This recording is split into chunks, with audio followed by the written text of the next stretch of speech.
Hello, स्वागत है आपका खेल की दुनिया में। आज की तारीख है 2 मई और इस दिन 1920 में नेग्रो नेशनल लीग का पहला खेल इंडियानापोलिस में खेला गया था। एंड्रयू रूफ फोस्टर द्वारा स्थापित इस लीग ने अफ्रीकी अमेरिकी बेसबॉल खिलाड़ियों को अपनी प्रतिभा दिखाने के लिए एक मंच प्रदान किया, उस समय जब मेजर लीग बेसबॉल अलग थलग था। 2 मई का दिन खेल इतिहास में कई महत्वपूर्ण घटनाओं के लिए जाना जाता है। आइए इस तारीख की कुछ खास घटनाओं पर नजर डालें।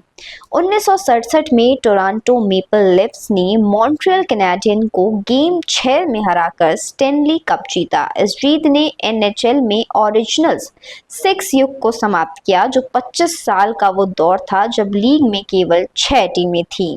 2 मई 1995 में हिदेयो नोमो ने लॉस एंजलिस डॉजर्स के साथ एमएलबी में डेब्यू किया, जहां उन्होंने सैन फ्रांसिस्को जायंट्स के खिलाफ 5 रन रहित पारी में 5 बल्लेबाजों को आउट किया और एक हिट दी। नोमो जापान के निप्पॉन प्रोफेशनल बेसबॉल में एमएलबी में स्थानीय रूप से आने वाले पहले खिलाड़ी बने, जिसने भविष्य में अंतर्राष्ट्रीय खिलाड़ियों के लिए रास्ता खोला। 2 मई 2015 में फ्लॉयड मेवेदर जूनियर ने मैनी पैक्याओ को एक बहुप्रतीक्षित वेल्टरवेट यूनिफिकेशन फाइट में हराया, जिसने बॉक्सिंग मैच के लिए वित्तीय रिकॉर्ड तोड़े। इस मुकाबले को सदी का मुकाबला कहा गया और ये इतिहास के सबसे ज्यादा देखे गए खेल आयोजनों में से एक था। 2 मई 1953 में डार्क स्टार, जिसे हेनरी मोरेनो ने चलाया, ने 1953 में केंटकी के लुइसविल में चर्चिल डाउन्स पर केंटकी डर्बी जीती।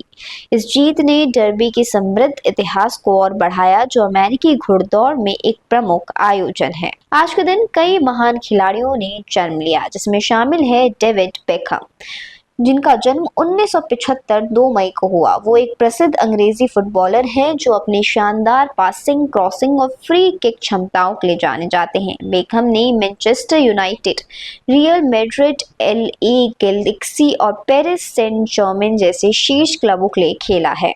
पॉल जॉर्ज, जिनका जन्म 2 मई 1990 में हुआ, वो एक अमेरिकी एनबीए खिलाड़ी हैं जो अपनी स्कोरिंग और रक्षात्मक कौशल के लिए जाने जाते हैं। वर्तमान में लॉस एंजलिस क्लिपर्स के लिए खेल रहे हैं।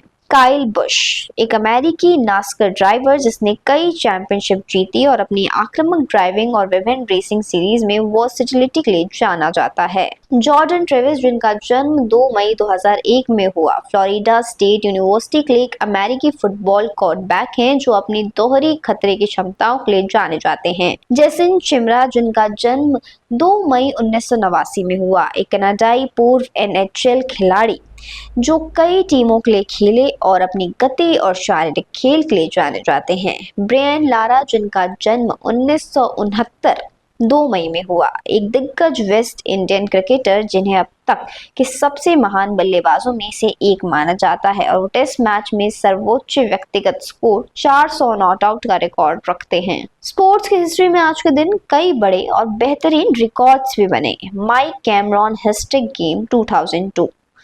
2 मई 2002 को सिएटल मैरिनर्स के आउटफील्ड माइक कैमरन ने शिकागो व्हाइट सॉक्स के खिलाफ एक ही मैच में 4 होम रन बनाए और वो मेजर लीग इतिहास में उपलब्धि हासिल करने वाले 13वें खिलाड़ी बने। इसके अलावा वो और उनके सह खिलाड़ी ब्रेट बून एक ही पारी में 2 बार back to back home run मारने वाली पहली जोड़ी बनी। मैरिनर्स ने भी उस मैच में 7 होम रन बनाकर अपनी टीम का रिकॉर्ड बराबर किया। Jered Weaver's no hitter 2012।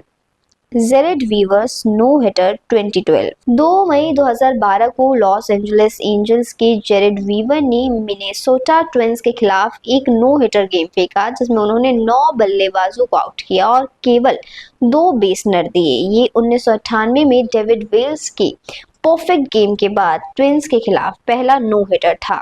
Toronto Maple Leafs Stanley Cup victory 1967। 2 मई 1967 को टोरंटो मेपल लीफ्स ने स्टेनली कप फाइनल्स के गेम 6 में मॉन्ट्रियल कैनेडियंस को 3-1 से हराकर चैंपियनशिप जीती। गोलकीपर टेरी सॉच ने 40 बचाव किए और राइट विंग जिम पेपिन ने फाइनल्स में अपना 7वां गोल किया। ये जीत एनएचएल में ओरिजिनल 6 युग के आखिरी स्टेनली कप फाइनल्स को चिन्हित करती है। Floyd Mayweather junior versus Manny Pacquiao 2015। 2 मई 2015 को फ्लॉयड मेवेदर जूनियर ने मैनी पैकियाओ को एक बहुप्रतीक्षित वेल्टरवेट यूनिफिकेशन फाइट में हराया, जिसने बॉक्सिंग मैच के लिए वित्त रिकॉर्ड तोड़े। इस मुकाबले को सदी का मुकाबला कहा गया और ये इतिहास के सबसे ज्यादा देखे गए खेल में से एक था। आईपीएल 2025 के बीच एक ऐसा खिलाड़ी चर्चा में आ गया है जिसे सीजन में किसी टीम ने नहीं खरीदा था। जी हाँ, बात हो रही है पृथ्वी शॉ की। आईपीएल से बाहर रहने के बावजूद अब उन्हें एक बड़ा मौका मिला है, और वो भी उस समय जब देश भर के क्रिकेट फैंस आईपीएल के रंग में डूब गए हैं। T20 मुंबई लीग 2025 में पृथ्वी शॉ को आइकन खिलाड़ी के तौर पर शामिल किया गया है, और इस फैसले ने उनके करियर को एक नई दिशा देने की उम्मीद जगाती है। T20 मुंबई लीग 2025 का आयोजन 26 मई से 8 जून तक किया जाएगा। इस टूर्नामेंट का मकसद मुंबई में उभरते क्रिकेटरों को मंच देना और अनुभवी सितारों से उन्हें सीखने का मौका देना है। इनमें 8 टीमें हिस्सा लेंगी और सभी मैच वानखेड़े स्टेडियम में खेले जाएंगे। शॉ के साथ अन्य खिलाड़ी भी आइकन बने हैं। उनमें है सूर्य कुमार यादव, श्रेयस अय्यर, अजिंक्य रहाणे, शार्दुल ठाकुर, सरफराज खान, तुषार देशपांडे और शिवम दुबे। इन खिलाड़ियों को उन प्रदर्शन और मुंबई क्रिकेट में योगदान के आधार पर आइकन चुना गया है। एमसीए का मानना है कि इनकी मौजूदगी से लीग की गुणवत्ता और युवाओं को सीखने की गति दोनों ही प्राप्त होगी। इसी के साथ आईपीएल के पॉइंट्स टेबल पर भी एक बार नजर डाल लेते हैं। तो आईपीएल 2025 के पॉइंट्स टेबल में टॉप पर है रॉयल चैलेंजर्स बेंगलुरु, जिसने 7 मुकाबलों में जीत हासिल की है और 3 मुकाबले में से हार का सामना करना पड़ा है, जिसके बाद उसके पास 14 पॉइंट्स हैं। दूसरे नंबर पर है पंजाब किंग्स, जिसने 10 मुकाबले खेलकर 6 मुकाबलों में जीत हासिल की और 1 मैच बेनतीजा रहा, जिसके बाद उसके पॉइंट्स 13 हैं। मुंबई इंडियंस तीसरे नंबर पर है, 10 मुकाबले खेलकर 6 में जीत हासिल की तो 4 में उसे हार का सामना करना पड़ा। चौथे नंबर पर है शुभमन गिल की टीम गुजरात टाइटंस, जिसने 9 मुकाबले खेलकर 6 में जीत हासिल की है।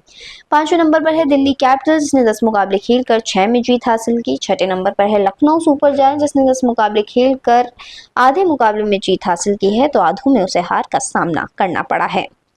फिर है कोलकाता नाइट राइडर्स, जिसने 10 मुकाबले खेलकर 4 में जीत हासिल की। फिर है राजस्थान रॉयल, जिसने 10 मुकाबले खेले 3 में जीत हासिल की।